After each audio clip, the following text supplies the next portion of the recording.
save what is being said. So if you're talking to a client and they have difficulty understanding information that you're telling them, that is appearing on their phone screen, so they can go back and review it during the call or after. Steve, I would love for you to share with everyone why this can be so beneficial during this critical time for them to help their those that they serve to be able to get a caption call to use.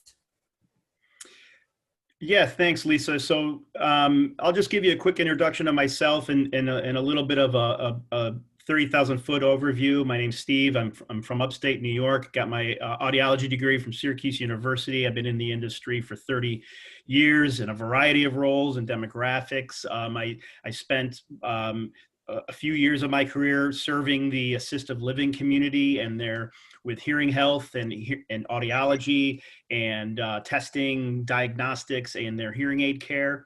I live now in Chicago. I've been here for 25 years. And as Micah said, I'm in charge of business development and relationships with you guys and advancing the education of hearing health from our perspective. So I'm here to support you guys in anything you need with education on hearing health, the hidden impacts of hearing loss, prevention, support, ancillary products, which is what we're all about, and how captioning services and technology connects people. The data show that captions increase a person's ability to understand speech, especially during this pandemic where hearing loss can cause isolation, loneliness, depression, especially compounded with social and physical distancing. It becomes much more important. So right now, if you look at the data, 30 million people have hearing loss. About 25% actually do anything about it.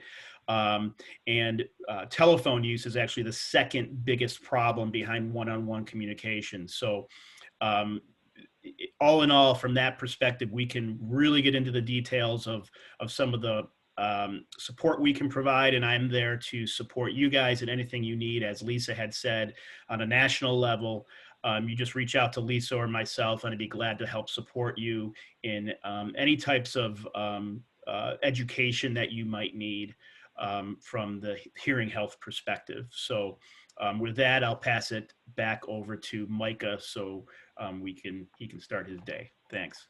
Nice to meet you all. Both. And again, thank you, Steve and Lisa, for being our exclusive sponsors of Caption Call today. I'm just truly grateful of the partnership and the relationship we built with you all. So now the main event. So again, if there are operator errors with this slide, you can blame me.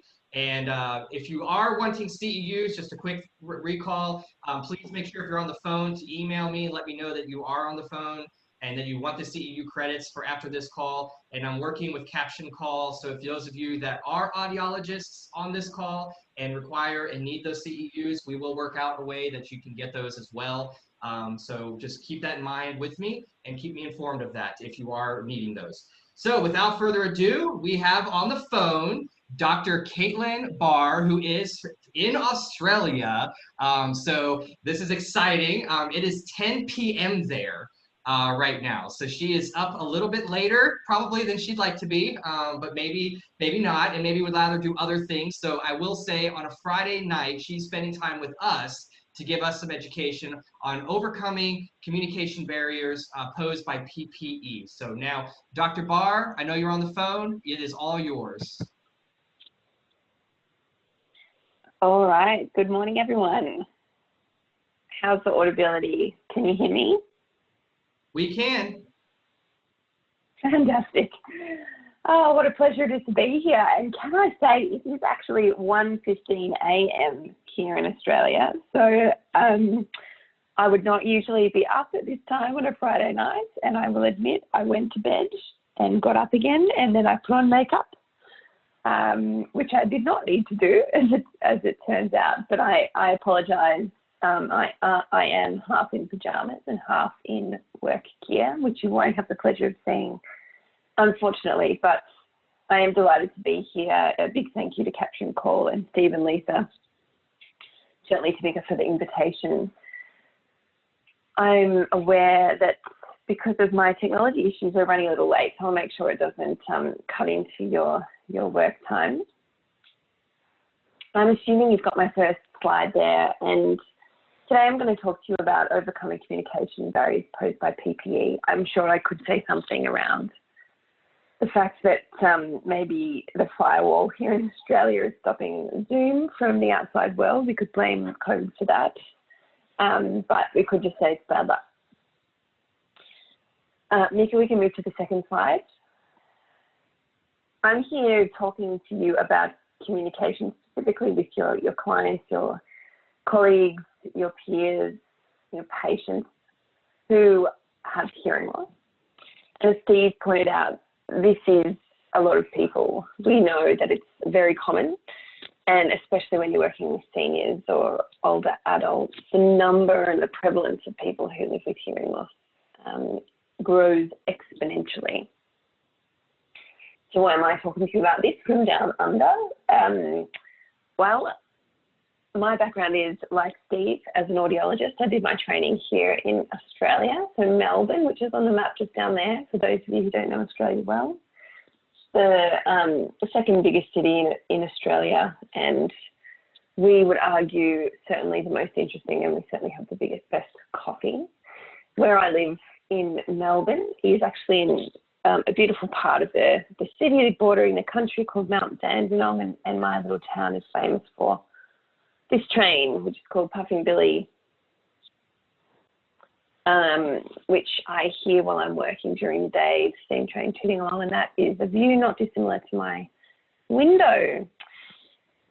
Probably one of the funniest quirks about Australia is our sport being quite different to that the rest of the world enjoys, and this is a photo of a typical day of Australian Football League and the type of marking, we call it, that goes on, where men run around in little shorts, kicking and catching a funny-shaped ball. But we're very passionate about sport. I personally am very passionate about hearing and communication. And on to the next slide, please. So I trained as an audiologist over 12 years ago, and very quickly became frustrated with some of the limitations of how the hearing sector was working, and moved then into conducting a PhD, where my main questions were, well, what do older adults actually want from hearing care? And so my PhD ultimately talked about what person-centered hearing care could look like. And we then went on to film many consultations around Australia to see, well, is that what people receive? And we were sort of disappointed, but perhaps unsurprised when we realised that what people were receiving didn't in really any way match what they were needing or wanting.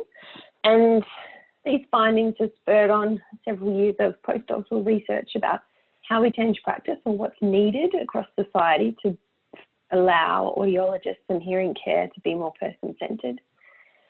And 2 years ago, almost to the day, I was very fortunate to move into a role as CEO of Soundfair, which at the time was called Better Hearing Australia, which you could argue is a much smaller scale version of the Hearing Loss Association of America, for example, which is a consumer organisation, but we actually do deliver services on the ground, but those services are focused on the sort of psychosocial needs of people with hearing conditions rather than the audiological side per se. For Soundfair, at our core is people with lived experience, and we make sure we show that in our constant storytelling online and in all our work. And we work very closely using co-design and human-centered design techniques to deliver our services to the community.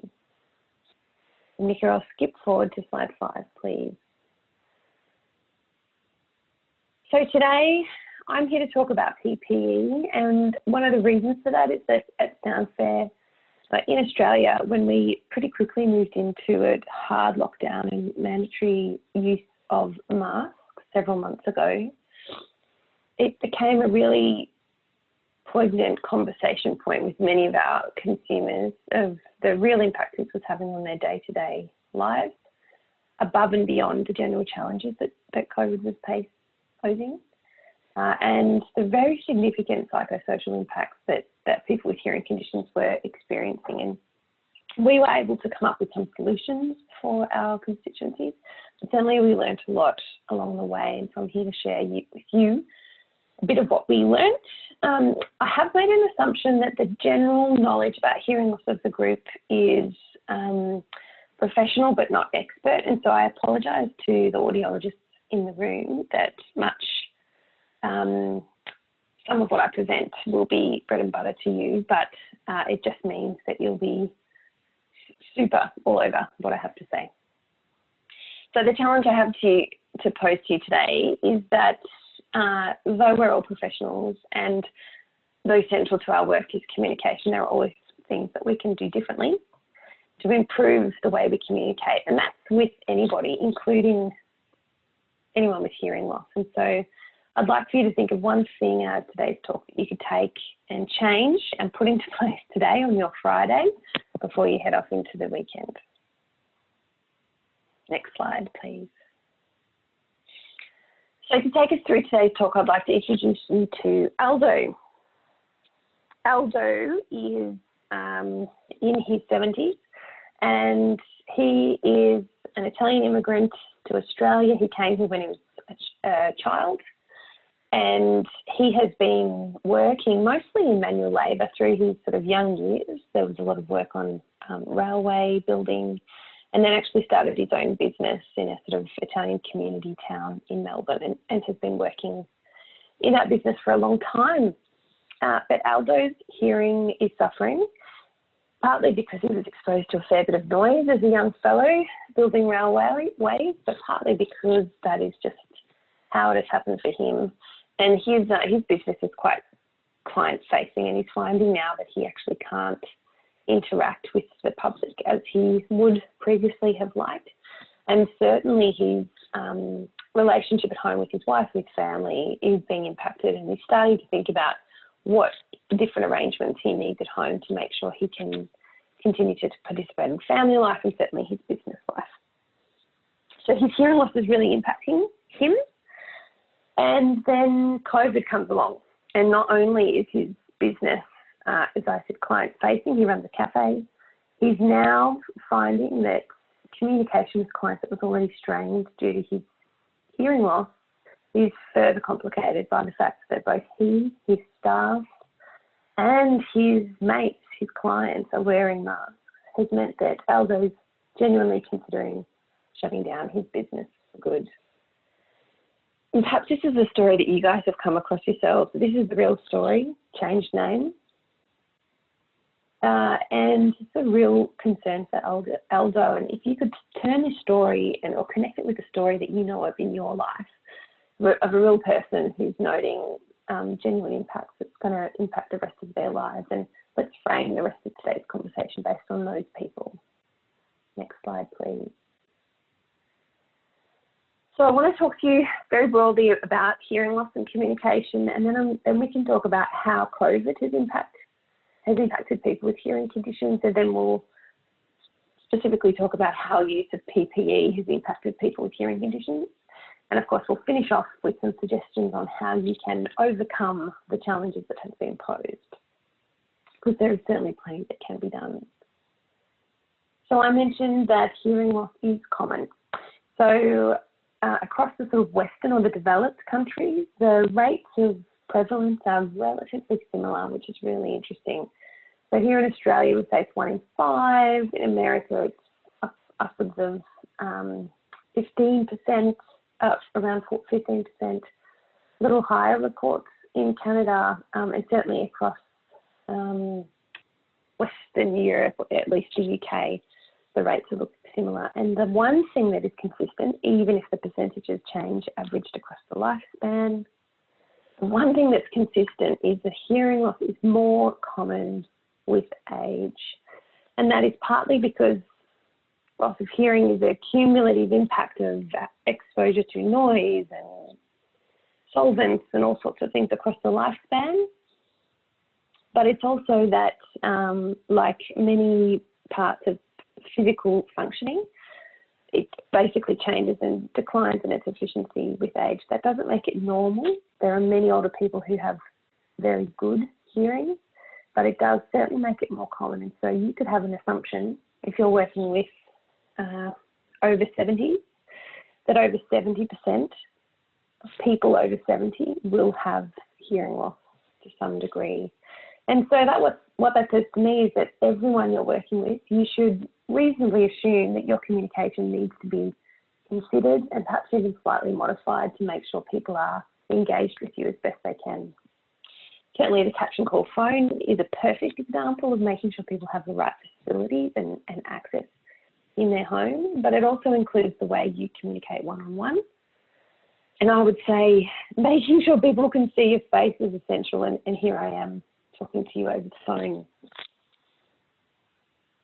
Next slide, please. So for those of you who are relatively new to hearing loss, basically it's not as simple as everything being turned down. There are different causes of hearing loss and also what we would call different types of hearing loss. The most common type of hearing loss is sensory neural, which means that the organ itself and its connection to the brain isn't functioning in the way that it should. And you can see there that aging is one of the biggest causes of a sensory neural hearing loss. But the reality is aging is always combined with these other things here. We've all had exposure to noise or sound across our lifespan. And some people may well have had various exposure to other medications and things across their life too. So hearing loss doesn't just turn everything down. It actually impacts particular pitches or frequencies more than others. And what we typically find is that due to the anatomy of the human ear, we actually lose sensitivity or ability to hear soft sounds that are high-pitched first. And that actually, I will go through in a little bit more detail later, but it means that our ability to understand speech rather than hearing speech is first affected. So we lose the ability to understand the clarity of speech, even if we can hear we're being spoken to. Next slide, please. So hearing loss is common. The most common hearing loss is sensory neural, or where the hearing organ is damaged. And what that means is that it can't actually be repaired, it can't be fixed, but it can be supported. What we do know about hearing loss is that though it is a change in the ear and to some extent the pathway to the brain, we know that the impacts of hearing loss are about much more than just the ear itself. So on this slide here, you can see that though hearing loss starts with a reduction in audibility and clarity of sounds, it also leads on to relationships and communication challenges, communication breakdowns. We certainly find that it impacts people's ability to engage in education and vocation and reach their potential across their lifespan. There's some data in multiple countries that people with hearing loss actually earn substantially less across the lifespan due to not being promoted or not getting jobs of a higher value in general. We also know that having a hearing loss can really impact people's sense of self-worth and confidence in the way they see themselves, and ultimately how they participate in civic and personally fulfilling activities across their life. So we certainly argue, and this is a strong tenet of Soundfair, is that the impacts of hearing loss are about much more than just ears, and then, of course, to support people with hearing conditions, you need much more than just a device to solve their problems. Next slide. So if we were to talk about hearing loss and communication, I've talked a little bit about what hearing loss is and its impacts. But of course, communication requires more than one person. So let's talk through what it takes for a person who is speaking and a person who's receiving in order for that communication to work. And I'm talking about oral communication here. So this is the assumption we're talking about verbal communication, where someone is speaking a verbal language and hearing that language using their ears, oral, which of course is not the entire hearing loss community. There is the deaf community who don't use oral communication or oral communication. They use sign language, which has different variations across the world. So for oral communication, we need the person to be able to receive auditory input They need to hear the words, the sounds, pauses, changes in volume. These are all really important parts of the auditory input. But they also need visual input. We need to see the lips. We need to be able to see facial expression and also the gesture of the whole body that goes alongside what's being said.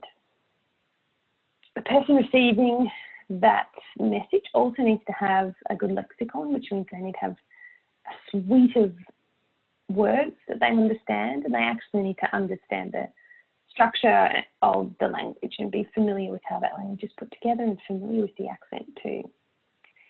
And more broadly, people need to have an understanding of the general context in which they're communicating, and ideally also a general knowledge of the current big issues that might be talked about, or the current issues that might be faced around them. So something as simple about if you're in, say, the US at the moment, where there's a lot going on that is quite specific to the political system there. If you were to talk to someone in a country whose political system is very different, you actually have a communication barrier already because the context and general knowledge about that issue is lower, let alone all the other factors. So that's the kind of general overview of what's needed to receive an oral message. And then if we delve into the auditory input area a little more, we know that what we need is that the overall volume to be acceptable. So we know if we, in general, are just talking too softly, someone will not understand or receive that message. And that overall volume can be impacted by the person who's speaking, but it also can be impacted by distance. And we obviously will touch on that when talking about COVID shortly. Typical talking distance is well under 1.5 metres between two people. And especially when you're in a caring role, it's actually very normal to be closer than you would in a transactional interaction, because that physical closeness shows a sense of trust and level of intimacy between two people. One's ability to take in the auditory sound is absolutely impacted by background noise, whether that is other people speaking or whether it is cars, traffic noise, or just general humdrum of a ward or a senior living residence. Absolutely, a person's ability to take in that signal is impacted by their hearing levels and the quality of the signal itself. So whether it's a TV or a telephone, the actual frequency range and quality of the signal can be very much altered, which will determine how well understood a signal is, and ultimately also impacted by the use of amplification or hearing aids or cochlear implants or other devices as well. So there are actually many factors going on at the same time when we're communicating, and we make assumptions, to be honest, that all of these things are working well. The general assumption when we communicate is that while people have all this auditory stuff sorted, they can see us, they have a knowledge of the language and a general understanding of the context in which we're communicating. But of course, the reality is that assumption is often incorrect, and COVID and PPE has forced that assumption to be incorrect a lot of the time. Mika, we'll move to slide 12, please. So let's now talk about the impact of COVID on people with hearing conditions before I talk specifically about the impact of PPE on communication and people with hearing conditions. Next slide. So I mentioned that at Soundfair, we were made aware pretty quickly during early lockdowns here in Australia that people with hearing loss were being particularly impacted by social distancing, the mandatory use of masks, and various stay-at-home orders.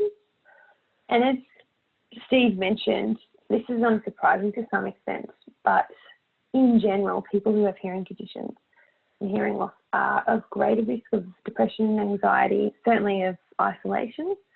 And so put in a situation where that isolation is enforced on them, we conducted a survey across around 500 Australians. We found that a huge percentage of them were feeling those psychosocial feelings amplified because of the imposed isolation. Certainly feeling lonely, anxious or depressed. But what really stood out to us in this survey was that the impact of their hearing condition was highlighted well beyond what it would be usually in their day-to-day life. They felt they no longer belonged and that people weren't understanding of their additional needs having a hearing condition. Next slide, please. We had some really powerful quotes come out of this survey. And in general, we found that people became more aware of their own hearing condition, but less confident that other people would be empathetic towards their needs. Their worries were real. The middle quote here, I'm very worried that if I had to go to hospital, I'd not be able to understand the medical staff wearing a mask. And we had a couple of examples where people had actually avoided taking action on other health issues because of their anxiety around misunderstanding or not feeling empowered enough to stand up for their needs in a hospital environment because of their hearing. So we've got some issues around people wearing masks. So with people wearing masks, less able to lip read. We know the visual input is really important in communication, as I've just mentioned. Then we also had people talking about social distancing itself, so actually increasing the distance between two people communicating, and distance is a factor in how well people understand speech. So combining those several factors, you can see why this was really impactful for people with hearing conditions. Next slide, please. And the consequences are, again, more than just ears. So people were really feeling this lack of autonomy I mentioned. I feel as though now I can't go out unaccompanied because I can't understand people who are wearing masks. I've been actively putting off medical appointments for this reason. Maybe you have people in your world who are in this situation. And I know certainly here in Australia, and perhaps it's the same in Canada or wherever you are, that there's a really big concern post or in the kind of post-COVID era that many people's hearing conditions, other health conditions, which won't have been actioned or monitored for a long time, are actually going to be just as deadly or, severe in the longer term, because we've been in this period of people not seeking help. And certainly we can see that that's going to happen for people who have hearing loss. Next slide. For people who really benefit from captions or subtitles, this, at least in Australia, this whole culmination of not being able to read, being distanced from people, and having to get all their emergency information from the news has really heightened the anxiety. And we've had a real problem here, and I'd be super interested to hear about the level of captioning for official communications elsewhere. But the lack of subtitles has meant that people feel entirely out of the loop. So not only are they not getting that communication with real people, when they're accessing their information online or via their socials, they're still not able to grasp the messages as clearly as they need. So the impacts, as I've said, are psychosocial and they're real for people with hearing loss. Next slide, please. So let's drill down slightly more about the impact of PPE on communication. And many of you have no doubt been wearing PPE to various extents, and so you've probably got personal experience of this. But perhaps you haven't thought about the reasons why it's impacting communication so badly, or the extent to which it is impacting communication. So let's talk through. The next slide, please. The main barrier that I'm going to talk about today is the use of masks for people with hearing loss. And I've already touched on these themes, but for many people with hearing loss, the inability to see a person's lips has been critical. And for a very long time, we've actually discounted the importance of lip reading to some extent, saying, it only adds sort of 20 to 30% of speech understanding. It's much better to get hearing aids. Interestingly, at this time, we are finding that people's inability to lip read has had a much bigger impact than 20% of understanding speech. And these are for people who are already wearing hearing aids. It's really reinforced to hearing care professionals around the world that hearing loss is about much more than just the ears, and that we really need to integrate audibility with communication more broadly. Just reinforcing that the use of masks not only impacts someone's ability to understand speech, but it's impacting their self-worth, their likelihood to engage in communication. If you're less likely to engage in communication, you're certainly much more high risk of isolation and the associated issues with that. Next slide, please. Some of the main concerns that people were raising around the use of mandatory masks and their hearing loss was, what if I'm hospitalised, as I've mentioned before. There's also been lots of questions about what if people don't respect my communication needs.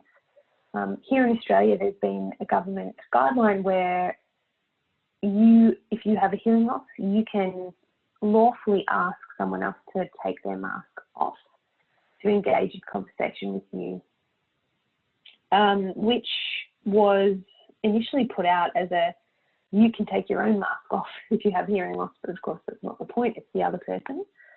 So in theory that's good, but what people have actually found is that it's very uncomfortable for the other person. It's uncomfortable to ask someone to remove their mask, but in many situations people have said no. And what do you do then if you've stood up for yourself, asked for your needs, and had someone said no? You can imagine how it feels, how small you would feel as a person to be told no, your needs, I can't prioritise them. But you can also understand why people would say no. That mask is their safety barrier and they need to look after their own health. So it really isn't an appropriate solution to the challenge that's being posed. People with hearing loss are concerned about what if I misunderstand critical information or miss the opportunity to interact, which is so valuable at a time like this. Next slide, please.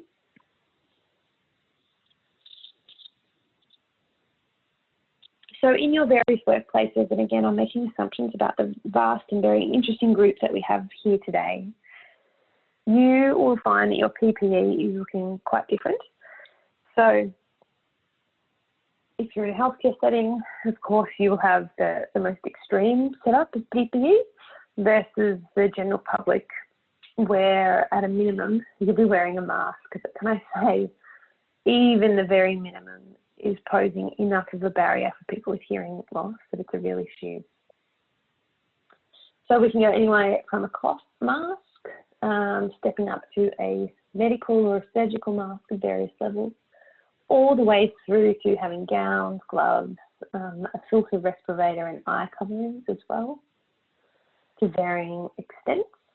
Or if you're working in the sort of senior residential space, you might find yourself only having to wear a mask, but also gloves, depending on what kind of work you're doing. But you can see that a mask, the actual presence of something physical on your face, is actually what's changing communication the most. Next slide, please. Coming a very close second is that we are being asked to socially distance. And so I found this article really interesting, which is from an architecture and design peak body on the left here, which is basically starting to make recommendations for how senior living or residential aged care might be set up to engage, to implement social distancing going forward. So you can see here how they've spaced out a social space or a living space. And I can just see why, you know, we have this 1.5 to 2 metre rule, but with communication in mind, the distance between two people, and I'm pointing to my screen, which is not helping you at all. I've chosen the man and the woman in the middle of this picture where the gentleman's in a wheelchair. The distance between those two people is such that using a normal level voice for communication would not suffice, even if both people had good hearing. As soon as you introduce hearing loss, which 70% of people would have, you actually have impaired the communication straight away, even if they're not wearing masks and even if there is no background noise. Whereas the whole purpose of this space is for communication and is for engagement. So again, we're imposing changes that are having consequences and we haven't quite figured out what the right solution is. Next slide, please. So if we flip back to a slide I showed earlier about what it takes for someone to receive oral or oral communication, to understand that, I've put a little rain cloud on where COVID and PPE is impacting communication. And I guess the first thing you'll notice is that it's on almost everything. But if I very quickly run through why I've put the rain clouds there. So on the left-hand side, we know that auditory input is impacted, and I'm going to talk through some interesting findings that have found how wearing a mask reduces or changes the auditory input of what's being heard. It actually reduces the quality and the frequency of sounds. We certainly know that visual input is impacted. You can no longer see the lips, but you can also no longer see a lot of facial expressions, as simple as the smile. And you could go as far as saying that the increased use of virtual and online presentations mean we actually are missing much of the sort of gesture and more grander physical visual input as well for communication. It's impacting context and current knowledge in that people might find themselves in environments that they're unfamiliar with. Maybe they're in the hospital where they've not been before and they're not familiar with why they're there. And so we often find ourselves in contexts we're not familiar with, but as long as we've got all the other inputs, we can kind of make our way through. But now when our auditory input and visual input is also being impacted, it becomes a bigger issue to find yourselves in unfamiliar environments. If I break down the auditory input, how is PPE and how is COVID impacting communication? First off, it's impacting overall volume. So we know that masks, of all different levels, actually reduce the intensity of the sound being sent across, and specifically they act as a low pass filter. So that means they reduce high frequencies or the important sounds for understanding speech the most. We are at a greater distance. We might well be in background noise. Many hospital wards are more crowded or have more machines. You know, there's a lot going on in the world. People are choosing sometimes not to use their amplification because of the challenges of wearing hearing aids and a mask at the same time. And as I mentioned, with the increased use of sort of virtual communication, the quality of the signal may well be degraded compared to live speech. There's also some emerging evidence that COVID consequences can lead to loss of hearing and certainly tinnitus going forward, and that's something we need to keep an eye on. Next slide, please, Mika. So I mentioned that masks degrade the speech signal. There has been a study here at the National Acoustic Laboratory and a similar study in the US by Barbara Weinstein and colleagues, where they found that masks of varying types degraded the speech, mostly in the high frequencies, as I mentioned. So you can see here over on the right, those of you who know about frequencies know that speech, the most important content or consonants of speech are held between around 1.5 kilohertz to 8 kilohertz, and that's in that image in the middle. That green banana, if you like, indicates where different speech sounds are heard. And if we don't hear the consonants of speech, it sounds like you're mumbling. And if you're mumbling, you're not understood well. So basically a mask makes people sound like they're mumbling, which means it's very difficult to understand. So that wasn't earth-shattering. We've all experienced it wearing masks, but it's really hard to understand what people are saying. Imagine having a hearing loss on top of that. Next slide, please. People's real life experience have been more than that sound is muffled and softer, though. People have also found that the way people communicate has changed. Pronunciation is distorted, they're less likely to put effort into intonation, and the lack of even a smile or a frown or facial expression means that the tone of the message is less overt as well. So that all sounds like a pretty sad message, doesn't it, overall?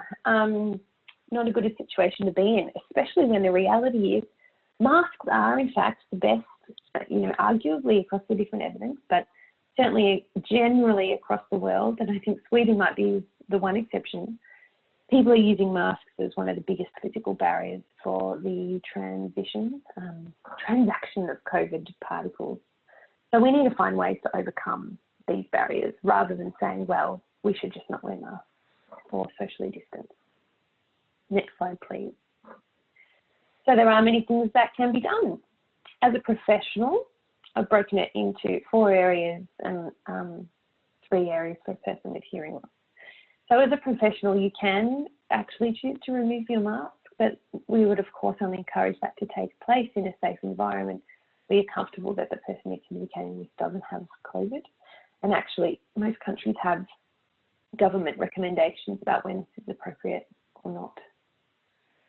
You could be very conscious about altering your own volume, articulation, and being really conscious about communicating and showing emotion more overtly when you talk. There are a bunch of other communication techniques which I'm about to talk you through, but be as visual as possible. So if anything, it's almost like acting. Think of yourself on stage, that all of these extra cues you can add to the audibility are helping. If you're a person with hearing loss, it really does require you to self-advocate, which is exhausting for people. But hearing loss is one of these invisible illnesses, and so we've got to let people know. We've got to use all the technology that's available to us, which I'll talk through, and there is a way now to have your hearing aids modified to overcome the impacts of masks. Next slide, please. So for professionals, there are resources available to help you and your colleagues think about communicating through masks. This is one example that Soundfair put out, which is used in hospitals across Australia, which really just speaks to health professionals, speaking slowly and clearly, not shouting, writing down key points and embracing technology. I'll let you read through this later when Micah sends around the presentation later.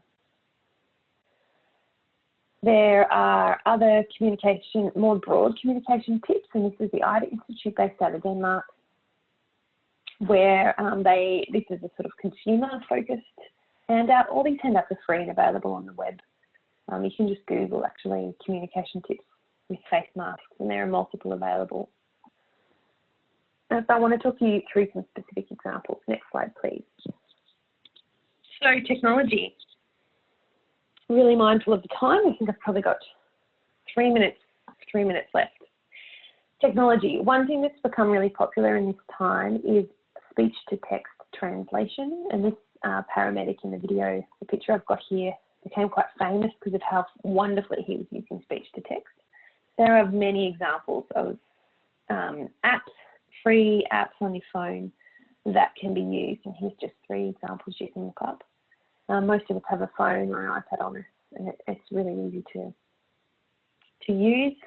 If you work in a facility where you actually have handheld amplification devices, now is a great time to be using them, acknowledging, of course, that it requires additional cleaning between clients. Next slide, please. For the person with hearing loss, the technology they can access is that many of the multinational hearing aid companies have very quickly created a mask mode or equivalent where their settings in their hearing aids can be modified to overcome the barriers of a mask. Here's just one example of one manufacturer here on the right. So if you've got clients who you're working with, you could say to them, hey, can we get the audiologist in here to set this up for you? It will make a big difference. Likewise, on the next slide, there's a really nice summary handout on this slide that talk through all the different adjustments that could be made to hearing aids, whether it is putting in a new program or a new setup to get people through this difficult time of COVID. That would, for the most part, require the audiologist to be involved either through telehealth or in person.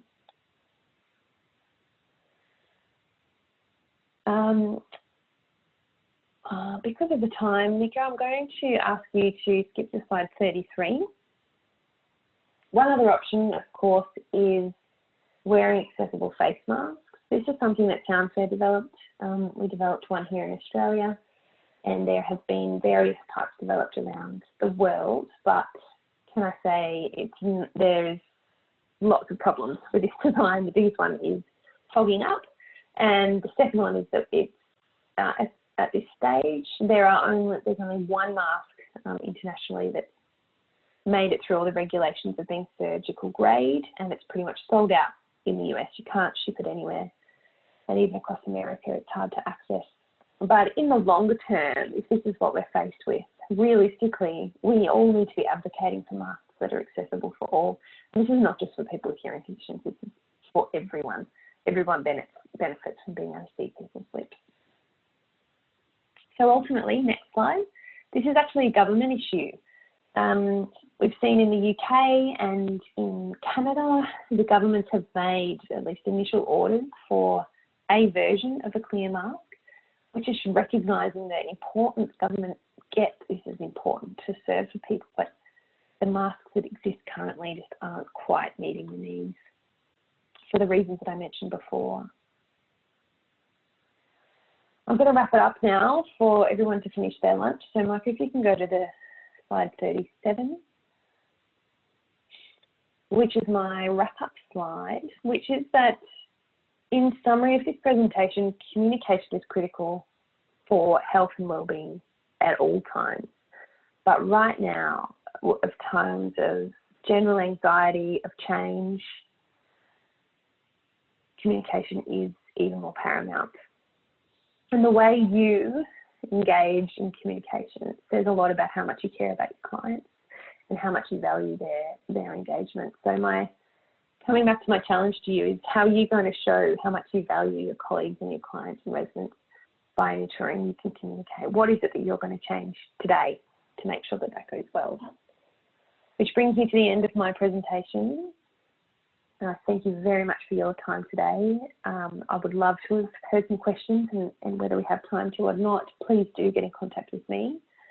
And I send out all my best wishes to colleagues around the world where the COVID situation is still looking troublesome. Thank you, Micah.